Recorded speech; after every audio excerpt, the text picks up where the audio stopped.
The whole interracial thing in, porn. You ask me, I think it is just stupid as hell. Black guy with huge penis, small non-black woman. It kind of feeds into this narrative of black men being like these sex demons or whatever. You know what I mean? This program contains coarse language and discusses mature themes. Viewer discretion is advised.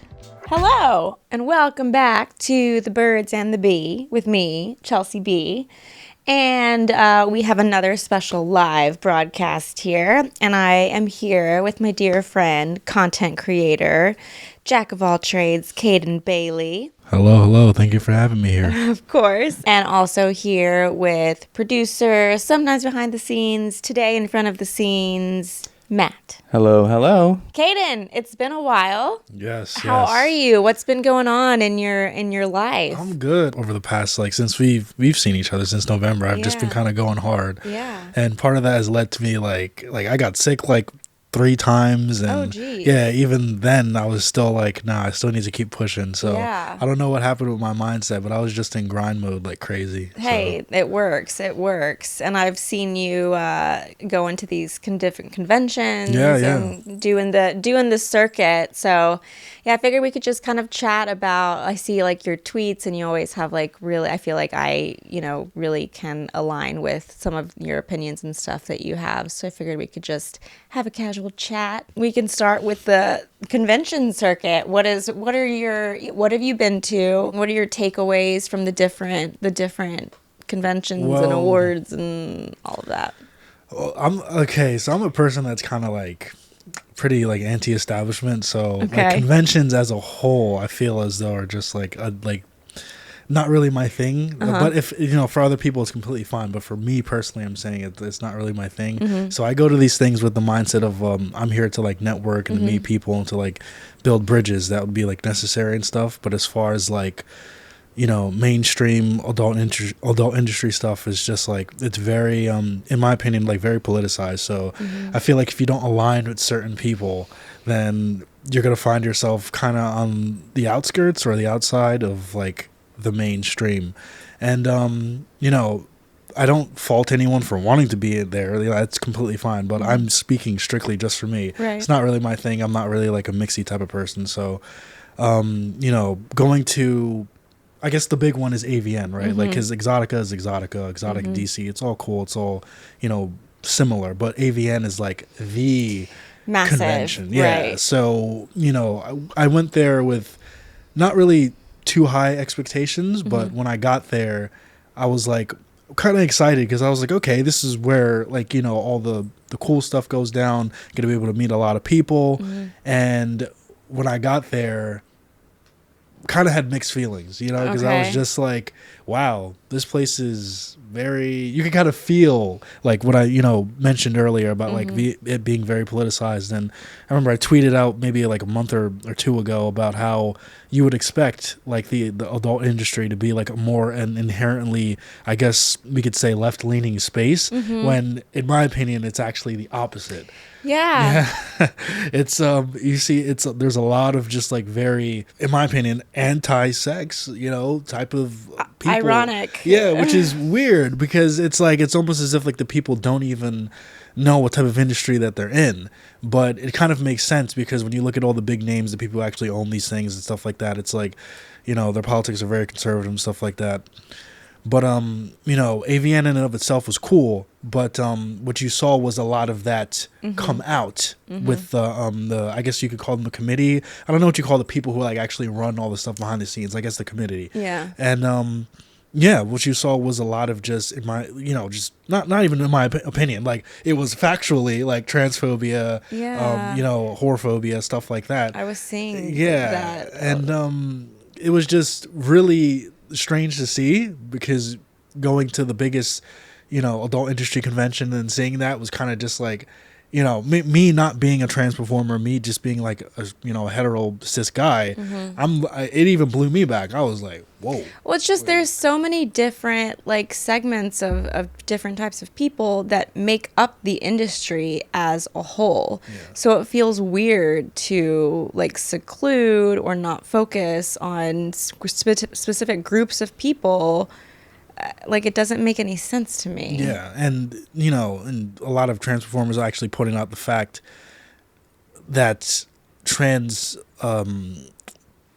videos, try not to say like the other word, but trans like videos are actually like super popular, and they've over the years have gotten a lot more popular than they had been in the past. So why not acknowledge that, right? And say like, hey, this is what we're doing for our trans performers who have helped the industry in such a massive way, right? And to me, that was just like a slap to the face. Like, not even, it was like even more than that. And that's such a missed opportunity. I mean, like, it's already such like a marginalized community, and so there's such an opportunity there to boost them up. So why not? And instead, just like making people feel even shittier. Yeah, it's a lot of it is rooted in just like, obviously, just transphobia, obviously, but then on top of that, it kind of reminds me of like guys who will date trans women but in the dark. Like, they'll do it, like, they'll sleep with a trans woman, but they'll never go out with her, never hold her hand in public, type of stuff. And it's just like, I don't want to acknowledge it because I'm afraid of what other people will think about me. They'll think I'm gay or whatever, right? So it's like, to me, that's what it reminds me of. And it's just like, the bog standard straight guy who is so secure in his masculinity that he's afraid of what other guys are going to think about him. We were just talking about that the other day too. Like, people who consume trans porn are often people who are most critical of the trans community. Yeah. I think they did a study. Someone did a study back in 2016 for the Republican National Convention in Ohio, and found that there was a huge spike in demand for male prostitution off of Craigslist during the Republican National Convention. So again, it's like the people who doesn't surprise me at all. Yeah, and then when you had your trans content come out last year, we thought, oh, okay, so maybe we'll take a hit with some fans, but it's the right thing to do. It's content that you wanted to put out there. And as it turned out, that was one of the best-selling pieces of content that you had. It just goes to show that, like, people do different things in private versus public. Yeah. I just think, it's important that using a platform, if you have one, to, again, just if you have an opportunity to boost an entire group of people that has consistently been pushed down, why not? You know, so because like, just going off of your point, it also helps to destigmatize it, because obviously it's still very much stigmatized. So I think that's what a lot of these guys who get so like, oh man, I don't want other people to know, because people like, or the committee like AVN doing stuff like that, it basically validates their argument that nobody wants to see or see it out in the open. So, yeah. So AVN versus, and then you've been to Exotica. You've been to the New Jersey one and the DC one as well, right? Have you been to any other? What else? There's also like X3, which is XBiz, which I believe is in Miami, and then X3 is in California. Okay. Which I was planning on going to, but I didn't take a flight out to California quick enough. Yeah. By the way, I hate LA. LA sucks. I don't like LA either. LA. I lived in Burbank for a little bit. I was very young, but it's such a different. It just feels like this feels like very stereotypical to say, but like every interaction that you have is transactional. Oh, definitely. What can I eventually use this for? I got a lot of free drinks in California and LA if I only promise to see their one-person show. Right. Yes. So, yeah, that's pretty much LA. And that's literally like the 1,000th time I've heard that. It's very much the culture in LA. Yeah, it's weird. I got the same vibe. I didn't really like it. To me, it was not worth the drive from Vegas, because I drove from Vegas to LA, and I just didn't really like it. I was just like, man, this is what y'all be hyping up. Like, this place is whack, man. Yeah. And if you're from LA and you got a problem with it, we can mix, so I don't care. Like I don't care. LA is just not where it's at. Like, just come to New York.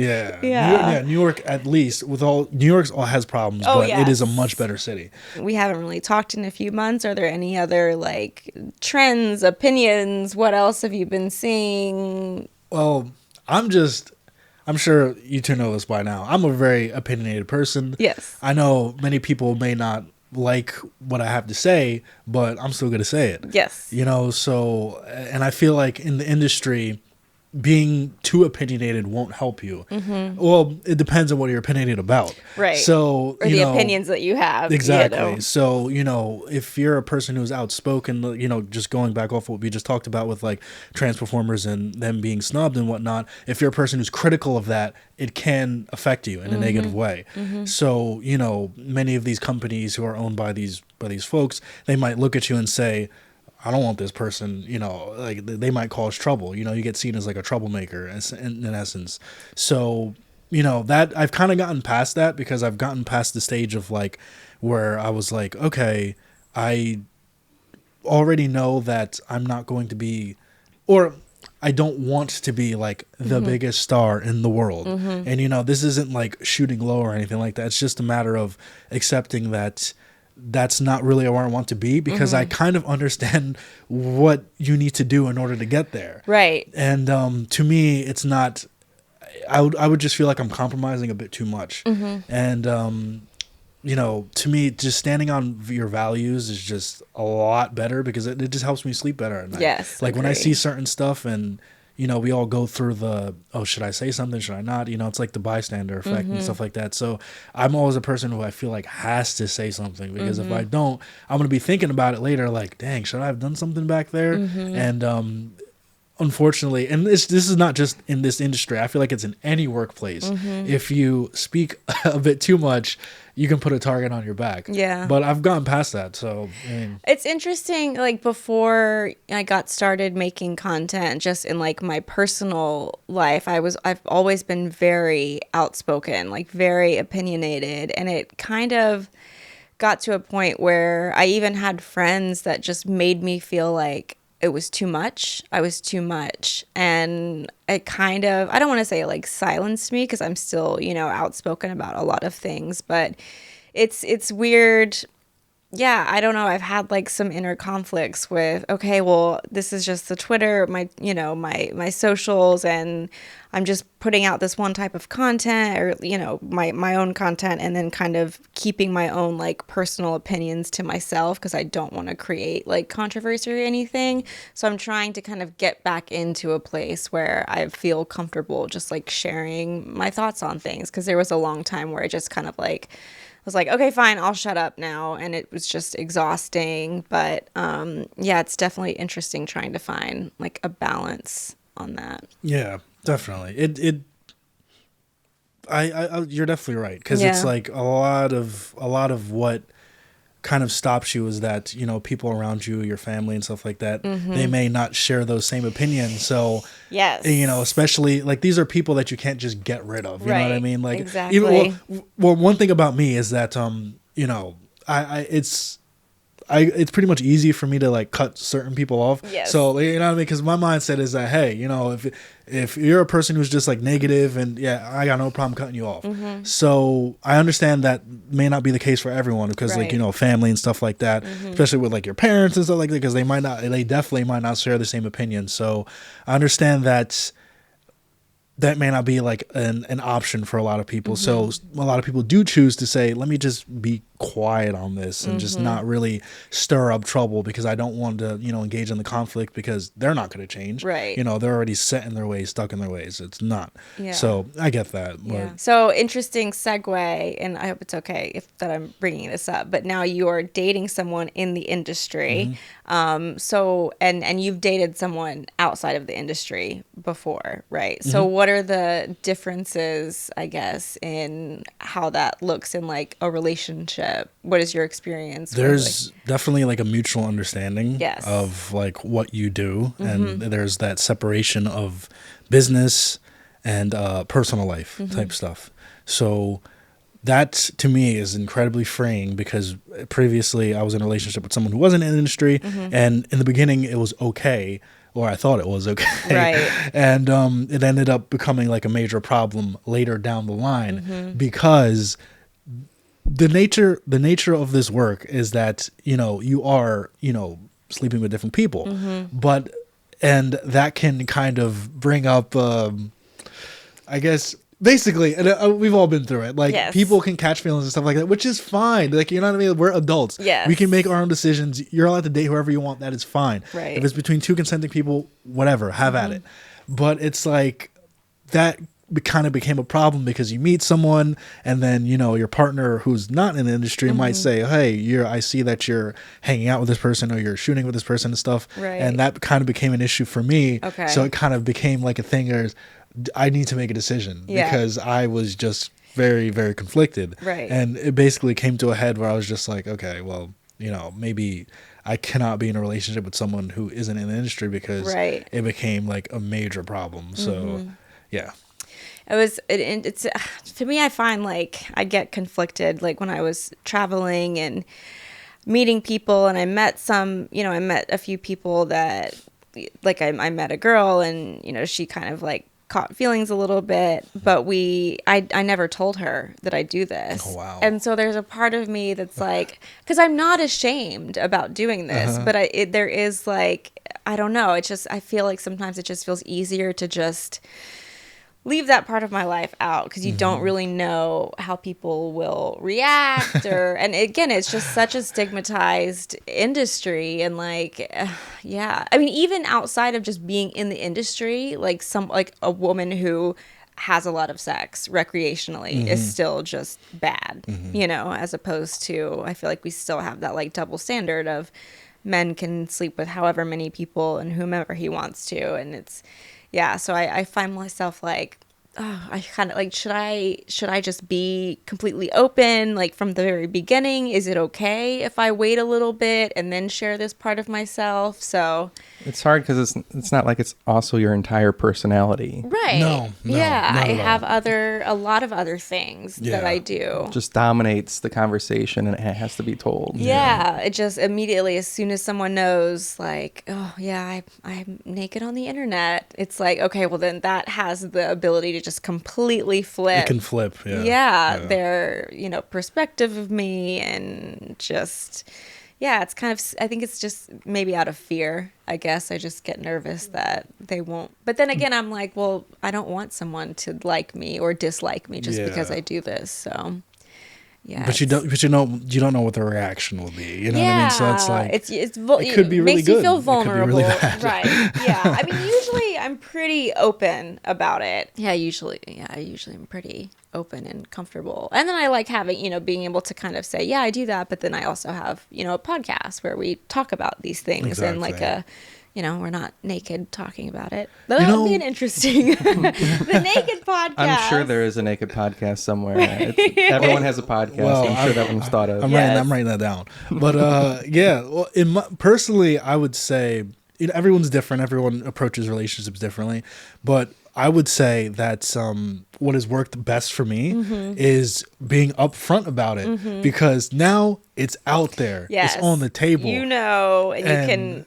Now you can choose. Exactly. Yeah. And something that my ex like taught me, that because she was a therapist, so she was very good with communicating and very good with like explaining my feelings, and she kind of like read me up and down and kind of made me realize that man, I'm not like, I have issues. Basically, I have things that I need to fix about myself. You know what I mean? We all. So she was like very good with like explaining a lot of things to me. Yeah. And one thing that she told me that I'm going to take to the grave with me, and is that you know, she said that you have to give.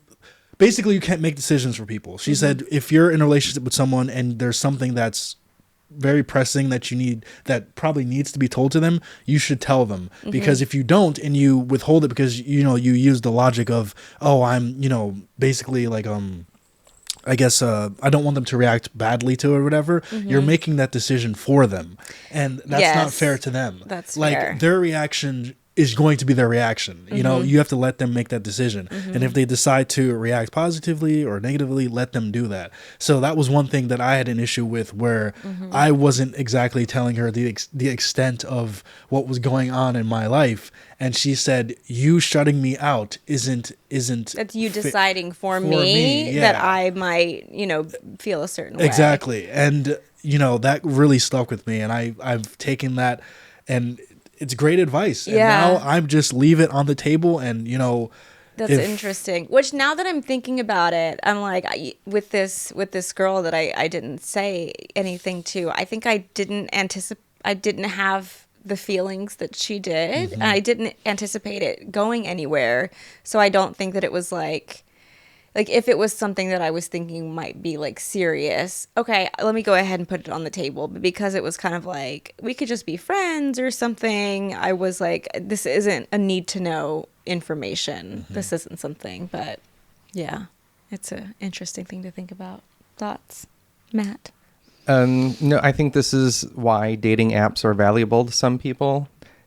I think it's a way it's safety sometimes, like for queer people, especially trans people. They have to know that when they go and meet you, like you're cool with these list of things that are sometimes taboo, sometimes just part of their life, part of their identity.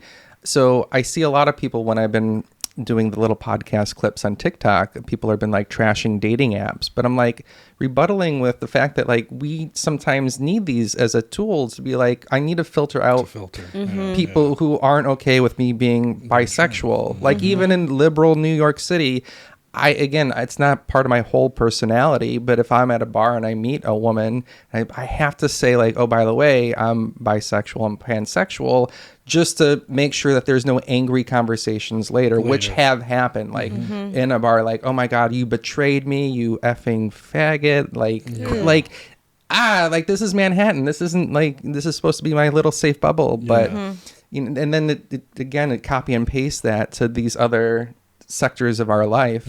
Again, not our whole personality. It just sucks that this is what we have to lay out there. So you guys talking about it just makes me think of the value of apps and stuff. When you and I, because you and I met on Tinder, and you had that you were ethically not monogamous in your profile, and at that point I wasn't. But I was like, I thought you were cute. So I swiped right anyway. I was like, well, who knows? Well, we can just see where it goes. But it was I think that was a very valuable piece of information for you to share before we even spoke. I had no choice. I have to. I have to share that up front. Yes. Yeah, I think that's a good point Matt just made. Something that as like, I guess, that's impactful as like E&M probably needs to be shared up front. Yes. Because if you don't say anything up until like you guys are dating and you say, oh, by the way, I'm E&M. Yeah. You know what I mean? But maybe like, something a bit more personal you don't necessarily need to say. That would have been important to share in the very beginning. So that's definitely a good point. I still see once in a while someone will be like, hey, I met this guy, but he didn't tell me he was married until after we started like 2 drinks in our date. That's something to share beforehand. I don't know if that's ethically non-monogamous. Yeah, I think that might be a little bit unethical. Yeah, exactly. That's a little shady non-monogamous. That's SDM. That's SDM. Exactly. Other examples of things that you have to speak your truth when you're working, and not just in the industry but other things. Because I was thinking earlier, just to go back, like other examples of things that you feel like you have to be true to yourself and be outspoken with. In my personal life or just like the industry? Both, really. In my personal life, I'm pretty outspoken. I'm pretty like out there. A lot of my friends think I'm like insane, but and I am a bit. But it's just like, I'm kind of just very like, if I see something that I know is wrong, then I just have to say something about it. Well, is there a real life example of other things that you've seen that are wrong that, for better or worse, maybe have made you a target, but you got it out there? So, okay, and this might rub some people the wrong way, and some people might think I'm taking shots. All right, here we go. Maybe I am taking shots, so what's up? But pull up. Yeah, so, okay, so the whole interracial thing in porn, okay, it is... You ask me, I think it is just stupid as hell. I know some people, I'm not trying to offend anyone. I'm not trying to say, oh, what you're doing is dumb. But actually, maybe I am. To some of you, I am. But, yeah. So wait, specify what do you mean when you say the interracial thing? So much of the industry, a large part of it is focused on black guy with huge penis, small, non-black woman, and to me, that is just like a stereotype that, number one, isn't true, because not all brothers are blessed. I'm sorry.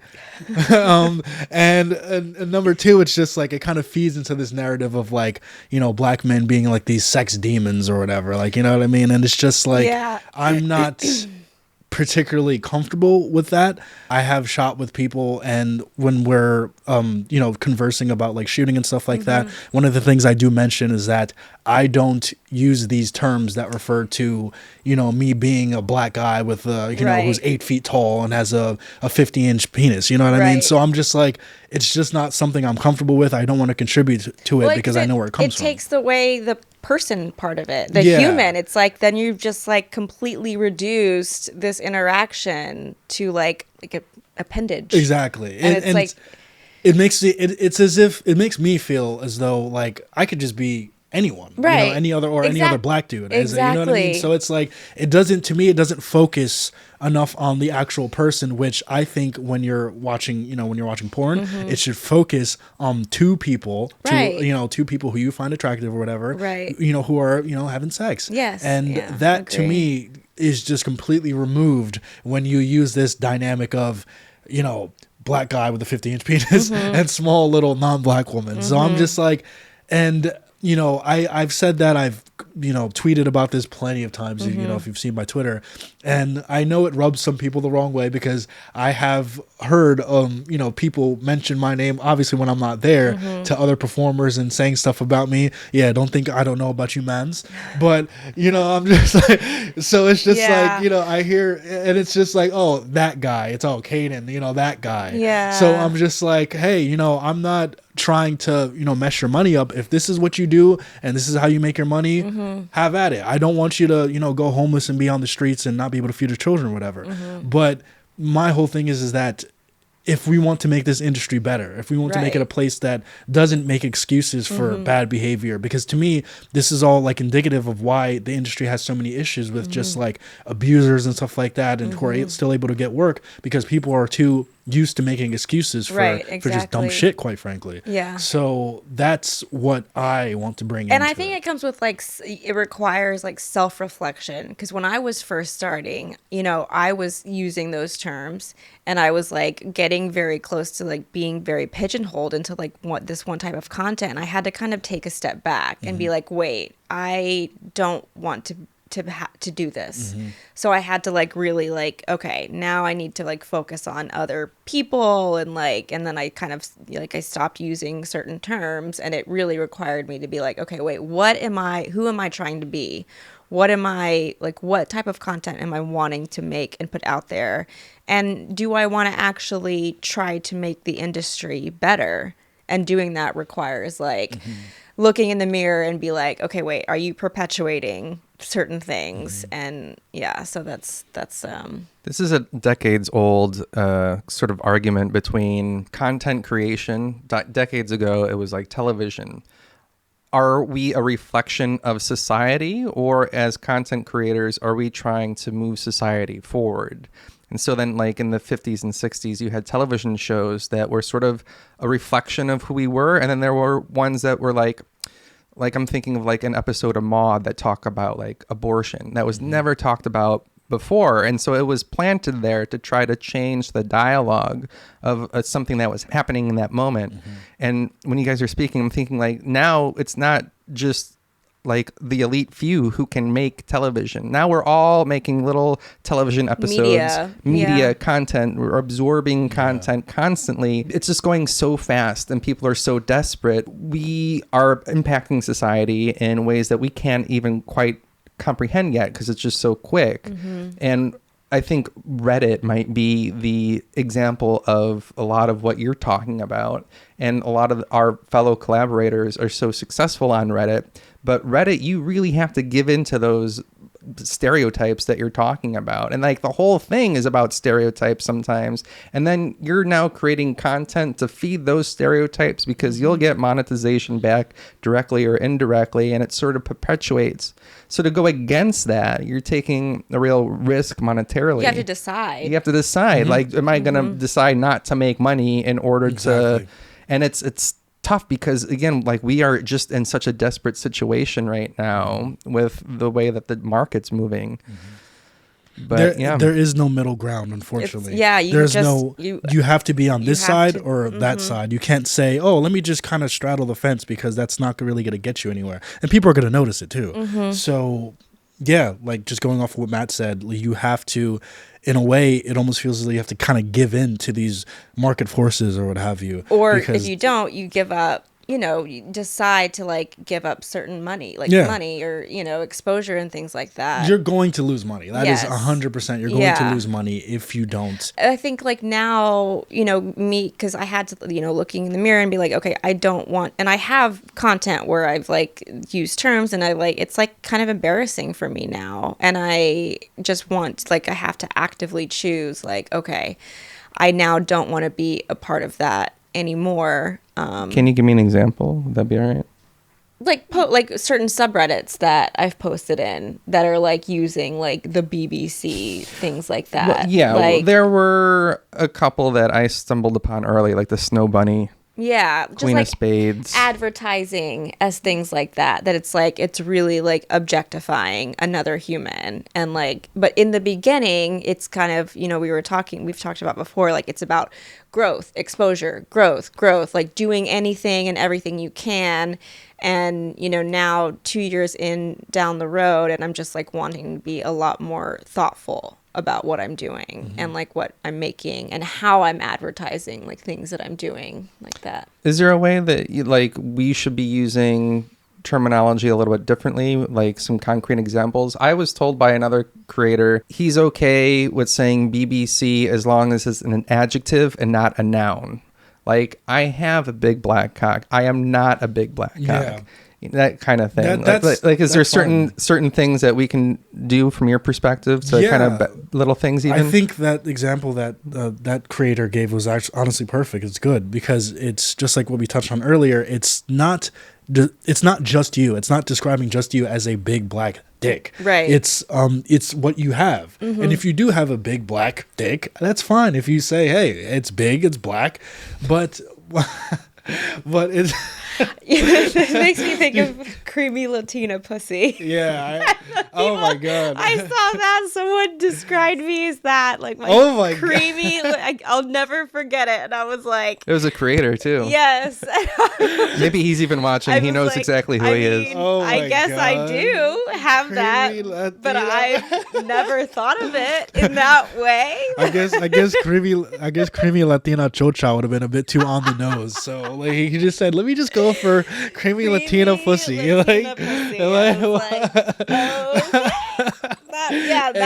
That was a new feeling for me. Yo, that's crazy. Yeah. Oh my goodness. That one was Yeah, but okay, so so basically that's a very good example. And then I guess I don't have an issue with people using like the tags like interracial or stuff like that, even though I have my own like views and opinions on race and it not even being a real thing or anything like that. But for like, I guess the purposes of content creation, you can say interracial, but then it's when it comes to like the description of what's in the scene. And that's when I start to look at it. It's like, okay, well, are they describing me or the person in it as a big black cock, or are they actually just saying, oh, he has a big black cock and stuff like that, which is fine. So I think it's just a minute difference, but it's significant. It is. I think it just helps because it just humanizes you more, and it's just like with many of these videos, you see like you don't even know like the guy's name. They just say you don't see their face, you don't know their name, and that could be a personal choice, exactly. of that. But it's like, what are you doing with that? Right. Like, how are you advertising exactly. that? Yeah. But in mainstream like porn stuff, it's definitely like widely like that's the consensus. There's blacks.com. Yeah, exactly. Like, which there's is a like whole. It's like a huge organization. You know what I mean? Yeah, and that in and of itself is just wow. Yeah. But it's just like that's what people like to see, and just like what Matt said earlier, that's what gets you monetization and stuff like that. And if Black were to change their name, I'm not saying they'd go under, but it wouldn't be looked at the same. Right. It'd be like a completely different company essentially. You know what I mean? Yeah. So yeah. Things to think about. Man, when I'm looking to spank it sometimes and I want to see some like good sharing content. Hey, yo. Like I'm in a mood, like just me, some lotion, some Kleenex. me, my hand and I. Trying to paint a picture here, and I'm looking for good, wholesome, wife sharing content, the classics. And it's just like cuckolding, race baiting stuff, like humiliation in front of this black guy, this white husband, white wife. And I'm like, man, I can't do it to this. This isn't the vibe. It's very cringe to me. Yeah. Like, can't they just like enjoy sharing for the sake of sharing? Why is it got to be about like race and stuff? Do you know? Fetishizing that. Yeah. Okay, so I actually have a story about that, and I got some insight of why that stuff is so popular. I love a good story. Yeah, so a few months ago, I met a couple. Oh, well, first of all, thank you for the recommendation on what is it? The dating site that Field. Oh, okay, Field. yeah. They should sponsor us. I swear to God, we might Field. have so much. Yeah. I almost didn't want to say the name because I was like, should I say their name? We talk about where's the bread Field at? But so I was on Field, and that's another thing about what we talked about earlier. With you can be a lot more open on there because it's like a more like I guess a kinkier app. Right. And I was on there and I matched with a couple, and they were an older couple, about like in their late 40s, I think. And turns out they were like no less than like 10 minutes from me, from where I'm staying. Oh, shit. And so, we meet at the bar for drinks, and I go out and I was just like, hey, they're not far. So I didn't have anything to do that night. I was like, if we don't jive, It's fine. I lost an hour, big freaking deal. I'll just go back home and play Tekken. Right. So I was just like, okay, let me meet them. So I go out, and the husband is cool. Like they're really like nice people. We're talking, we're jiving. And basically the conversation kind of took not a weird turn, because he kind of like, he was smooth with it with the segue, but he basically was just like, so why you're here, right? Like, Tell me more. I was just like, I was like, I don't know what you mean. Like, why am I here? Like, I was like, I thought we were just a couple of adults grabbing some drinks. Yeah. And he's like, okay, I'm gonna be honest with you, dude.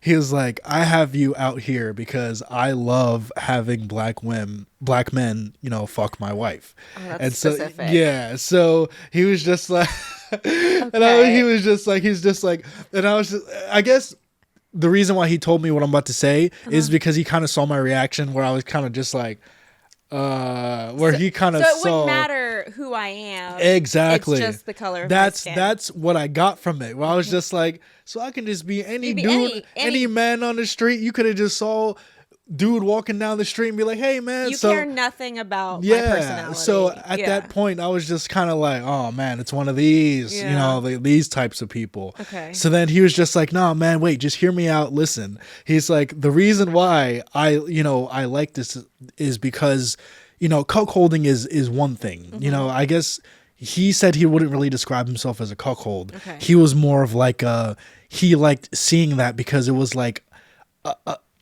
in his mind, it was a dominance thing. So it's like he referred to it as caveman like theory. So he was like, you're a guy coming onto my territory and you're banging my wife. Okay. That is, to me, is like the ultimate alpha, like But what is your skin color have to do with it? race? Okay, so he said, and this is what really like threw me off. I said, yo, man's is crazy. I said, man's is. I was like, yo, what's good with this man?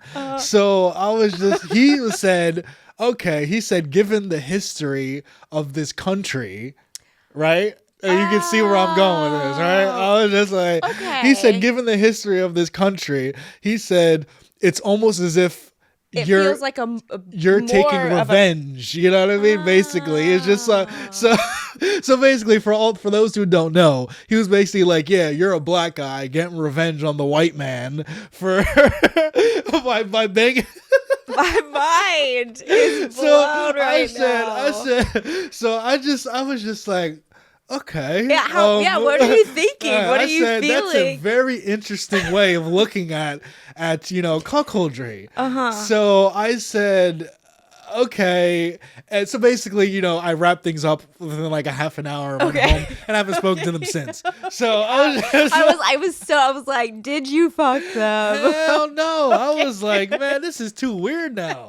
I'm like, I don't want this dude to come out in some outfit or something like that. Involved. Yeah. I'm like, nah, man. Like, So that is an interesting, that I've not thought of that like perspective, I guess, but it's so fucking weird. I've heard of that. Well, the caveman thing, that's on Wikipedia. I've Wikipedia'd like, what's the Wikipedia definition of cuckolding before? Okay. And that is one of the ideas. The caveman theory of just like, you're on another man's territory and you're taking what's his. So as a woman, I don't like that because I'm not anybody's fucking territory. Yeah, exactly. That pisses me off. Right. Plus it had like the sexist like connotations to it. Like this is my property. Yeah, this is my property, and if you're taking my property, I'm like, well, first of all, there's a lot going on. Yeah, and that's another thing. First of all, it's like she has to be the one that wants me, you know. It's not, what's up with her? Yeah, exactly. She was really cool. She was Okay. into me, but I think she was tired because they had just came from like a play party or something like that. So she was tired. Damn. So she wasn't too talkative. Okay. So the whole time this dude is like yapping in my ear, I'm trying to get like a feel for her. I'm like, is she? What is your with this opinion stuff? on- yeah. And I felt as though she was like, you know, into Actually me or whatever. interested in you. Yeah. But at the same time, it still felt as though he was running things. He was the one that was facilitating, you know, hey, you know, you're going to be with this black dude tonight, and on Thursday, you're going to be with this black dude, and next Friday, you're going to be with that black dude. And it could be anyone, and it doesn't matter if, So, no, thank you. Yeah, I think some men might take issue with like, it sounds like you're complaining about getting laid all the time, but I understand what you're saying. But like other guys need to like digest the other side of it too sometimes. You're talking about the incels out there. You know, but yeah, I mean, I think there's a way to communicate not feeling itemized and still feeling whole, objectified. But like with the unicorn thing that we've been talking about too, like just people being used as accessories. Think about why you like to do the things that you like to do, or the words that we choose to use and why we use them. And you know, I think there's merit to just taking a step back and just thinking about it, like, you know, all the examples that you listed. So I'm trying to think about, like, I really like watching like gay porn with two just like beefcakes. You do? I was gonna say that. Just two big beefcakes, just going at it. I'm like, oh God, where does that come from? Am I doing something wrong? No, I don't. I mean, that's refreshing for me to hear. Out of all the women in my past that are like, you've touched another guy, get the fuck out of here. Oh, I love sharing a dick with someone, with another guy. It's very hot. You are rare, and that's why I'm with you. Yeah. I feel like most of, I mean, you've had them on the podcast before, but Bunny and Heath. Yeah. I feel like with like Heath is very like emotionally intelligent, and that's who I like being able to surround myself around, you know, people who are very like emotionally intelligent, because I've learned a lot, you know, just by being around E&M people, right? Because it taught me a lot about like relationships and just navigating, because I didn't know how to do this stuff before, because me neither. I grew up in a household where my parents weren't, if you ask me, they didn't really know what they were doing, like, you know what I mean? I feel like my parents love each other, but they don't do like the traditional things that really solidify a relationship. So I didn't know. So when I went out into the world and I was dating girls and I wasn't doing stuff and they were complaining to me, I didn't understand it. I was just like, well, what's the big deal? But now looking back, it's because I didn't have that example of like, this is what you're supposed to do. Which is an interesting, because my family, we were not an affectionate family at all. Never said I love you. My parents never like kissed or like touched or anything like that. And instead so when I grew up, I'm a very affectionate person. I'm always telling people that I care about, like reminding them I love you, and like I like being touchy and things. I think it's interesting how it's shaped you. Like, do you follow that example, or do you go the other way? Exactly. It's very interesting. Yeah, I feel like many people have like the opposite reaction to you, or the outcome to you. They are not affectionate, and then, you know, that kind of just snowballs, and they're the same way that their kids, and their kids are the same way, and it's like it's bad. And, you know, being able to catch it as an adult is great, because you know, it can get bad. Like Yes. it was bad for me. Like I'm still learning. I'm not saying that I know Always everything. learning, yes. I'm still learning, but like there's a lot of stuff that I've learned just from talking to E&M people, you know, polyamorous people who are just like, yeah, this is what we do. Because you got to think, like, in my mind, a person who is polyamorous is able to manage multiple relationships and keep them healthy. Yes. That is an incredibly good skill. So many people, I mean, yeah. Yeah. Well, the ones who can do it. Not all people can do it. Some Right. poly people are just like train wrecks. Well, sorry. But it's just... But everyone, it can be capable of being a train wreck. It's not exclusive to monogamous or non-monogamous people. That's true. Yeah. I guess what I was touching on more was that being able to do it with multiple people at once. Right, I understand your point. Yeah, Right. is definitely a skill, because doing it with one person is good and it's great. If you're monogamous, that's great. But being able to do that with multiple people shows like a certain type of skill that's like, Because you have to really, you have to change, and especially, you know, not many people that I knew grew up in like having non-monogamous parents or things. So you have to completely like alter your way of thinking. Yeah. Like, you know, because I was monogamous before I met Matt. And so it's just really required a lot of like thought and like, why do I feel this way? What are the Unlearning. things I'm scared of? Why am I scared of it? Now, how do I unlearn that? Like a lot of unlearning, which is really difficult to do. And it's kind of the point of this. I mean, one of the missions of this podcast is to bring some of those polyamory skills and conversations into the porn industry. Because you and I have noticed is like, oh shit, not everyone in the porn industry is poly or ethically non-monogamous, Yeah. and there's a lot of toxicity happening. Like they need to read The Ethical Slut. Like why, like why is it? It shouldn't just be for poly people. This language of vocabulary and empathy and thought into how they interact with people. Like that, like it needs to be copied and pasted a couple other places too that we noticed. So Yeah, I also some, you know, couples that only go outside of their relationship for content, or women like wives, girlfriends that only film with other women for content. They don't actually consider themselves like bi or pansexual, and I don't know how I feel about interesting. how I feel about that. Yeah, Uh, you can tell. I can tell when I am filming with like a woman that is not genuinely interested it's in so- women. And it's you can so- tell people watching. yeah, can people usually watching it, you can tell. It too. is so obvious. Yeah. It's just like, you know, because they're just acting, you Right. know? So it's just like, Yeah. and most people aren't particularly great actors. So it's like, it comes out. Probably me. Yeah, it comes out so like you can see it. Yes. Like, yeah. So, Yeah. I feel but like- you know, yeah, I have my opinions on that, but it's just like, Yeah, it's always very complex. yeah. Any other thoughts, opinions? what are you plugging? Calling people out to get out there. What are you? I'm ready. I love it. Yeah. I mean, I guess. What news is happening besides you Yeah. two? You two are gonna fuck later, right? That's on We the plate. are. Oh yeah. We have a scene coming out with aforementioned Bunny and Heath. Bunny, yeah. Yeah. Awesome people. Yes. Love working with them. Same. Love working with Chels. Same. You know, one thing that I love about this industry is being able to connect and meet people that you just really jive with, because Yes. not everyone you shoot with you're gonna 100% jive with, but I definitely jive with everyone here. So yeah. Same. Yeah, we're trying to be non-toxic people. Oh yeah. Yeah. We're doing our best. Yeah. Well, thank you so much for joining us. Of course, yeah. You can follow me at Kaiden Bailey XXX on Twitter. It's the same on Instagram. It's just Kaiden Bailey X_3. And See what you did there? Yeah. And then check out our new scene that will be coming out in the future. Absolutely. It'll Yeah. be great. Yeah. Awesome. Okay. Thanks for tuning in. We'll catch you on the next ep. All right. Bye-bye. Bye.